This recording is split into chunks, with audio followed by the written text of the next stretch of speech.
Hello viewers, நம்ம இந்த வீடியோவில் எதை பற்றி பார்க்க போகிறோம் அப்படின்னா, அண்ணா யூனிவர்சிட்டி ரிசல்ட் எப்படி செக் பண்ணுறது அதை பற்றி பார்க்க போகிறோம். ரெகுலேஷன் 2025 ஸ்டூடெண்ட்ஸ், அதாவது கரண்ட் இயரில் படிக்கிற ஃபஸ்ட் இயர் ஸ்டூடெண்ட்ஸ்க்கு ரிசல்ட் எப்படி செக் பண்ணணும் அப்படின்னு சிலருக்கு தெரியாது, சிலருக்கு தெரியும். வாங்க இந்த வீடியோவில் நம்ம பார்க்கலாம். அண்ணா யூனிவர்சிட்டின்னு டைப் பண்ணுங்கள், அப்புறம் ஸ்டிக்கோ டச் பண்ணுங்கள். இந்த பேஜ் வரும்.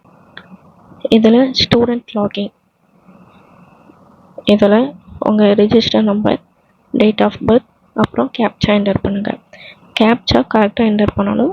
அப்புறம் கீழே லாகின் கொடுங்க. இந்த பேஜ் வரும். எக்ஸாம் ரிசல்ட்டு டச் பண்ணி பாருங்கள். அவ்வளோதான். அண்ணா யூனிவர்சிட்டி ரிசல்ட் ரெண்டு விதமாக நம்ம செக் பண்ணிக்கலாம். ஒன்று குரோம் ப்ரௌசர் மூலமாக, அப்படி இல்லைன்னா அண்ணா யூனிவர்சிட்டி அஃபிஷியல் ஆப் இருக்குது. அந்த app name Stucor app open பண்ணி ரிசல்ட் டச் பண்ணி போனீங்கன்னா மெயின் பேஜ் வந்துடும். இதில் உங்களோட register number, date of birth, அப்புறம் கேப்சா என்டர் பண்ணி லாகின் பண்ணிக்கோங்க. நம்ம சேனலை சப்ஸ்கிரைப் பண்ணிக்கோங்க.